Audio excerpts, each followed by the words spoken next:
Access to Democracy is made possible by donations from the following organizations: Thomson Reuters, a global company with expertise and insight to unravel complex situations in the areas of law, tax, compliance, government, and media. Their worldwide network of journalists and editors keep customers up to speed on relevant global events. Crutchfield Dermatology, a full-service treatment center and Medi-Spa in Eagan. Their goal is to help you look good and feel great with beautiful skin. With service built around courtesy, dignity, and respect, Mayo-trained Dr. Charles Crutchfield personally treats each patient and is acknowledged as one of the nation's best physicians. Truestone Financial, with locations in Minnesota and Wisconsin, has proudly served its members since 1939. Truestone engages, educates, and supports its members to ensure they have the tools to empower their financial well-being. Truestone Financial, your neighborhood credit union. Learn more at truestone.org. Edina Eye Physicians and Surgeons, a division of Twin Cities Eye Consultants, has proudly served the Twin Cities for more than 55 years now in 7 convenient locations. Using the most advanced technology combined with human touch, Edina Eye offers comprehensive services and dedicated specialists committed to excellence, with innovative procedures and expertise for the most advanced eye care.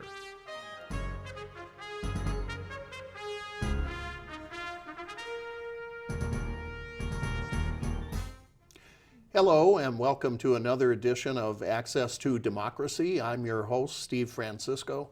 It's a real pleasure to welcome to the studio today someone that you know, my colleague and friend and the founder of Access to Democracy, Alan Miller, who has another title that he can add to his many credentials, and that is the title of author. Congratulations, Alan, on the publication of your book, Holding Court, a new novel that you have written that has been just published recently. Yes, it came out September 2nd, and I thank you very much. I'm, of course, very nervous for doing an interview, but I haven't. So, Alan, you're not new to writing by any stretch. That actually, I was intrigued to learn that you actually began writing quite young. You were 15 years old when you started writing columns for newspapers. That's correct. In New York, in your native New York. Tell us a little bit more about that, some of your earlier experience in writing. Well, I always wanted to write, and as a youngster, what happened is the village on Long Island, which had a weekly paper, the Patchogue Advance, their sports editor left, and they were in a bit of a, they didn't have that big a personnel, and they were a bit of a fix. So I offered to do it. I was writing at the time for the high school paper. I was the editor of the high school paper, so they were familiar with my writing, and they gave me a shot. And I did that for quite a while. And then an opportunity appeared with Newsday, who saw my writing, and I actually, at age 16, I was a byline writer for Newsday. That's a young age to start writing for a major newspaper like Newsday, which actually Newsday still exists, correct? Yeah. Out on Long Island, serving the one of the big New York papers, area. right? Yeah. And of course, it's all gone downhill since then. So since you left. Yes. Alan, you not only started out writing, but after you graduated high school and graduated college, you went on to law school and earned your law degree as well. I did. And I practiced in New York for 25 years. I look at my life in segments, and that was one segment. And then moving to Minnesota and Access to Democracy was another segment. Right. And now authoring and writing books is going to be probably the final segment at 88. Well, I wouldn't count on it quite yet. I want to ask you to tell our viewers about your book. Let's talk about this book in a little more detail. Give us some insight, if you would. What is this novel about, without giving away any of the great big secrets that will keep readers engaged, as I was? What is this book about? Well, it says right on the cover, and I was very fortunate to have the help of some good writers giving me advice as I was working, and some really good endorsers for the book. but it's a kidnapping of a Supreme Court justice. And it's to keep him from voting on a very important environmental issue involving... In a case where the court is split quite closely. The court without him is 4-4. Well, if a court is 4-4, then the decision of the lower court, the circuit court, would prevail. And in this case, in my estimation, the bad guys would have prevailed.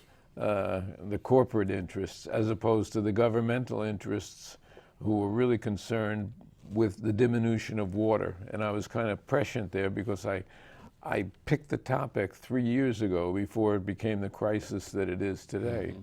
Interesting you should mention that too, because it's sort of like anticipating the crisis of clean, accessible water, really important in big parts of our country, including the Southwest.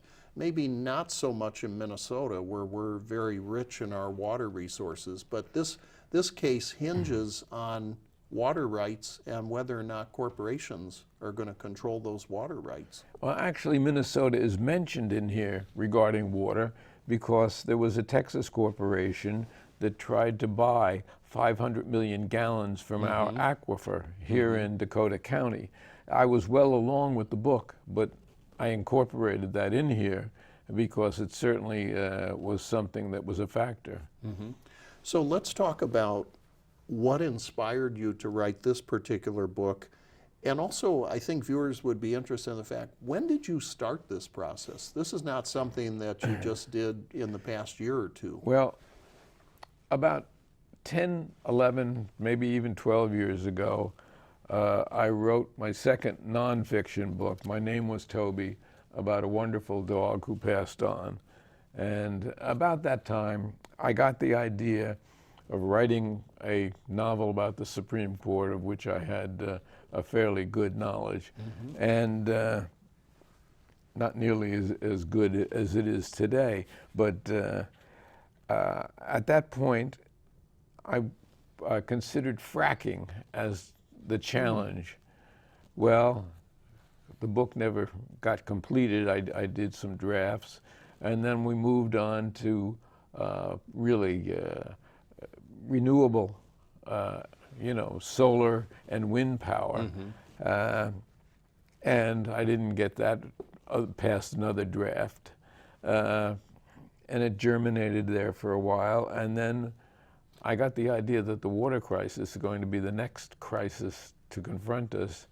And so I wrote The Kidnapping of the Justice about the water crisis. Right. So give our listeners a little insight into how do you go about developing the characters in your book. I was struck as I read your book. You have a very interesting cast of characters. You have a Supreme Court Associate Justice who is from Wyoming, but you characterize him in the book as an outspoken liberal. Last time I checked, Wyoming isn't known for producing outspoken liberals as much as perhaps conservative. That's why novels are fiction. But I had him riding a motorcycle at age 78 also. Riding a Harley. Right. Yeah. And again, that's one of the beauties about fiction, is that you can utilize your imagination, but you have to keep facts really close to reality.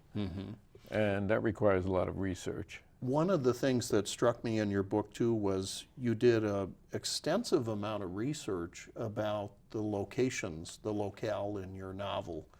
Much of it is obviously set in the Washington, D.C. area, a place I have some familiarity with, having lived in Northern Virginia and D.C. for 21 years myself. And visited all those locations. And you visited, yeah. And the locations are in D.C., Northern Virginia, Maryland, and West Virginia. And you actually went out to these places to verify street names, town names. Tell us about that. Well, I had to do all of it. As a matter of fact, some of it was verified after the start of the book, where new geographical areas cropped up, and they had to be verified, and so it just meant another trip.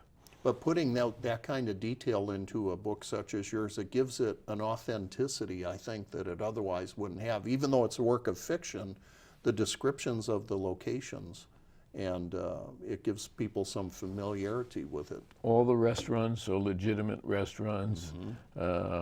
All the weapons and the drones and the techniques of the FBI and even the court and the proceedings of the Supreme Court and the Supreme Court room, that's all accurate. Which, being a retired lawyer yourself, you would have some familiarity with those processes. Fortunately, but I got some help along the way. I got a tour of the Supreme Court and by the law clerk of a justice who shall remain nameless. But that was very helpful. And then I developed some characters.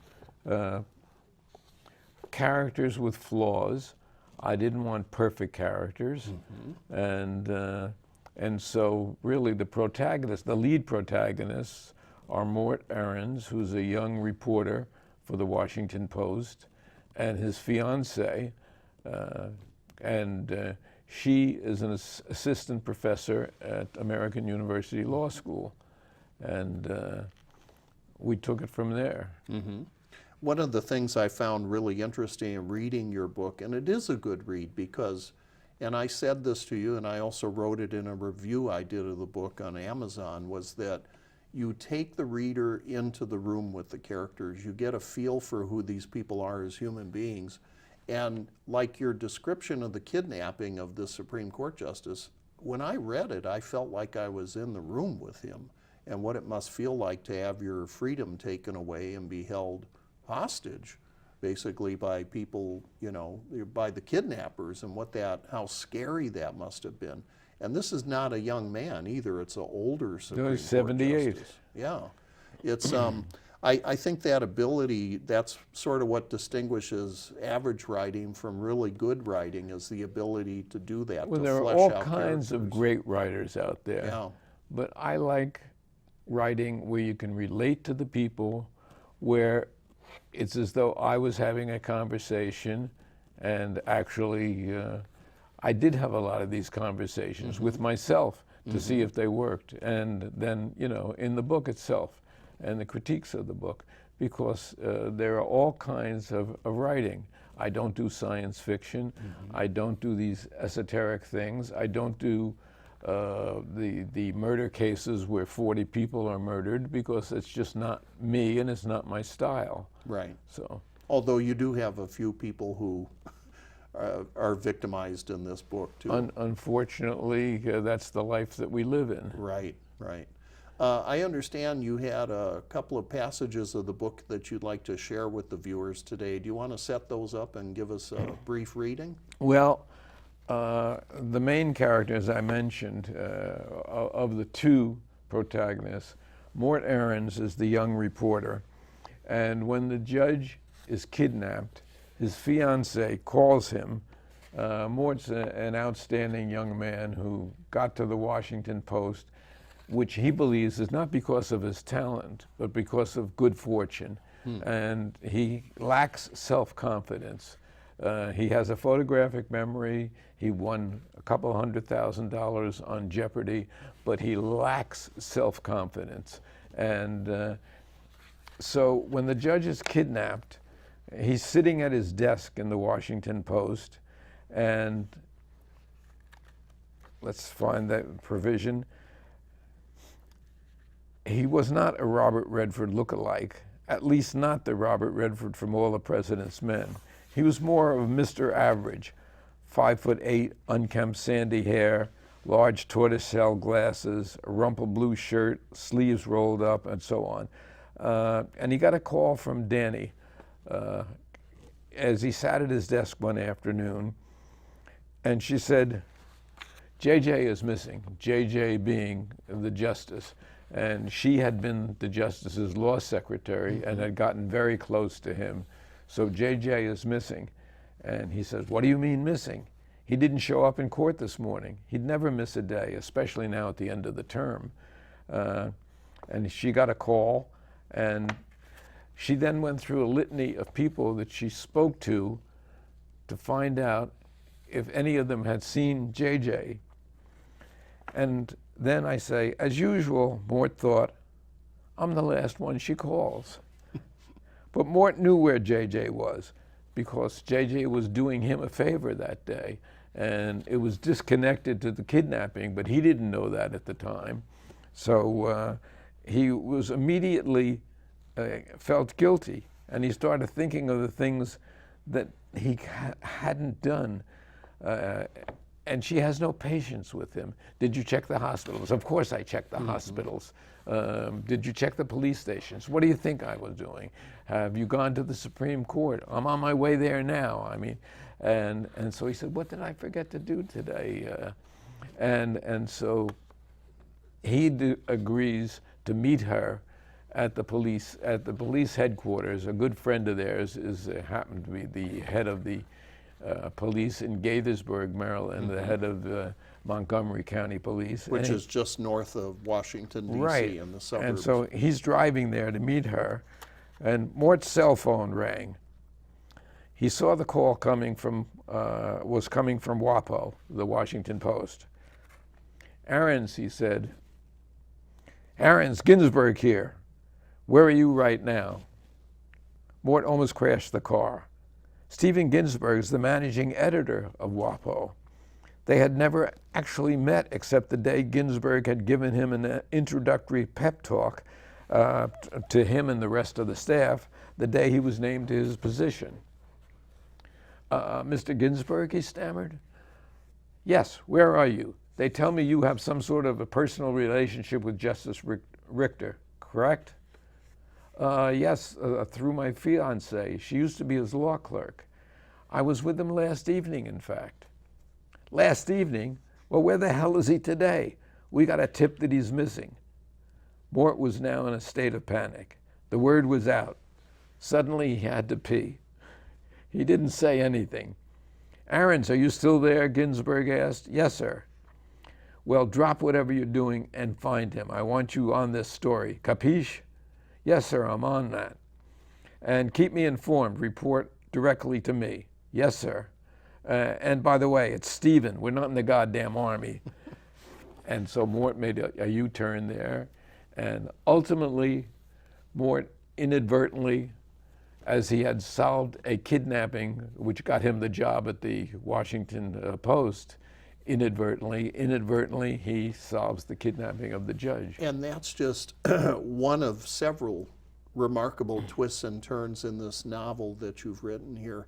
It's interesting to me, too, that you deal with some of the, if you might call it, the competition between different law enforcement agencies, because once they realize that a Supreme Court justice, who obviously is a federal official, has been kidnapped, the FBI is in on the case, but you're also dealing with... Well, the Capitol Police, the U.S. Capitol Marshals, the local police in Maryland, absolutely, West Virginia State Police, perhaps, and the different law enforcement agencies all furiously working to solve this kidnapping and try to recover this Supreme Court justice. and all of which I had to familiarize myself with to get to that point of the conclusion, which we will not talk about. Yeah, we don't want to to give it away. But, no small task. So tell us, Alan, I'm curious, as an author now with this new book out, what would you say are the maybe 2 or 3 most important things that you have learned as an author about the process of bringing this book to publication? Well, number one, you have to persevere. You have to go at it on a regular basis. You have to dedicate yourself to that. You can't be so sensitive that you think your words are written in stone, which I did when I started, because they're not. As we discussed before this interview, I'm now at the publisher's request, I'm working on the sequel, and which you've already got a title for, right? I have a title for. We're going to keep that undisclosed at the moment, but I wrote a whole chapter this week, looked at it a day after, and I said, it just doesn't fit. And I just deleted an entire chapter, which was more than one day's work, because there was research that goes into it. And that's another thing. You have to research. You have to persevere. You have to be accurate. if you want to be accepted, if you want to be published, if you want a novel, a book that is believable, you certainly have to be accurate with every street corner that you go on and every change of direction, etc. You have to do that. I spent so much time learning about guns and shotguns, and Which you never knew about before and perhaps had no interest in. and drones and FBI techniques and things like that, listening devices, which I'm not going to get into, but Right. which are But all all of- involved in here. All of these things, I think, make for a good experience for the reader because, as I said earlier, you bring the reader into the room and into the situation that you're describing. And actually into the Supreme Court. Into the court, that's and, right. And to make that aspect of it believable. And we should mention, too, not just the Supreme Court and the FBI and law enforcement agencies, you bring people right into the White House as well, because the President of the United States and his staff are very concerned about the political implications of how they handled the disappearance of this Supreme Court Justice, J.J. Richter. And he's not a favorite of the president, so that factors in also. That came across. By the way, I have to say, even though this is a work of fiction, I was intrigued by your character, another Supreme Court Justice, one of J.J. Richter's colleagues on the bench, who comes from, shall we say, the opposite end of the ideological spectrum, Justice Battaglia, who you describe as a very conservative. I couldn't He's help as know conservative as J.J. is liberal. is liberal. And you know, look at Ruth Bader Ginsburg Right. and the late Justice Scalia. Well, that's who I was And thinking of. I couldn't help but note that the you picked friendship someone. that they had and the fact that they went Right. to the opera together and things like that. Right. And I obviously had that in my head as a model for the friendship between these two men. Right. who And had- that jumped out at me when I read it, and I remember thinking, obviously, Italian-American name, but Battaglia, I believe, also translates into Italian as battle. Somebody ready for battle, And he was ready, ideological and battle. he was ready for battle, and they did a lot of battle between them. JJ was on the court 33 years at the time of this kidnapping, and Battaglia had been there for 25 years. Right. So they had fought and won and lost many battles during that But period as you, of time. and as you made reference a minute ago to the relationship, the friendship between the late Justice Scalia in real life and the late Justice Ruth Bader Ginsburg had a tremendous friendship. And there's sort of a message in there, I think, that you're leaving us with that in your novel, that people of very different political persuasions or political beliefs and even different jurisprudence and different ideas can still come together and respect each other and be friends. They could up until the composition of this Supreme Court. And I think the composition of this Supreme Court is very destructive to that concept, which is really, really very important to the maintaining of our democracy and respect for the Constitution. You benefited in writing this book from the assistance of a lot of people. Tell us about some of the people that helped you in terms of editing. I understand you have several friends who are authors who assisted you with this. Can you Well, share a word about that? I'm not going to name names, but one very really well-respected and popular author looked at an early draft of mine and he said, "My God, this is a piece of crap, throw it out." And But tell me what you really think, right? and he took it apart, and that was extremely helpful to me in terms of as an unpublished novelist, published author, published writer, award-winning writer, but still unpublished novelist. And yes, those people were very helpful along the line. Did you ever have a moment, Alan, where when you got that kind of constructive criticism where you said, this may be too much. I may have bitten off more than I can chew here. I don't know if I can finish the book. Did you ever Absolutely. reach that point? Absolutely. Several times, maybe? Am I over my head? And I said, no, I'm going to persevere. I'm going to get this novel written, and I'm going to get this novel published. And here we are. I avoided, I spent so many hours downstairs alone. And you have to have a wife who is willing, or a partner who is willing to tolerate that. I was just thinking of Sharon, who's also a producer of our program and your wife of many years. She puts up with a lot from you, Alan. You should be very thankful, and I know you are. Absolutely. And of course, Katie, our Springer, our rescue Springer, who's mentioned in the dedication, Right. who was inspirational to me by staying right below the desk where I could reach down and pet her when I got really frustrated. Right. And who reminded me at 3 o'clock every afternoon that whether you're Time to writing go or out. not, it's time to go for our walk. So it may, those of us who know you, we know your age. You're about 87 years old. 88. 88 years old now. And some people are surprised that somebody would be able to produce a book at your age, as if there's anything wrong with the idea of a person in their mid-80s, late 80s, writing a book. And so isn't that an inspiration to people? Shouldn't I it would be? hope that it's an inspiration to people who are now retired and who think that they have nothing to do and nothing to look forward to. The fact of the matter is, you can make your life interesting by just going ahead and doing what you want to do.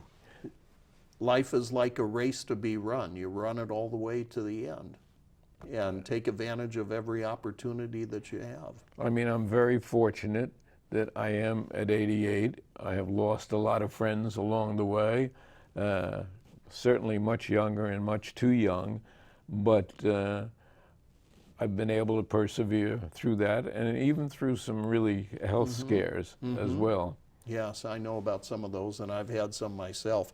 So before we go, we're down to about our last minute.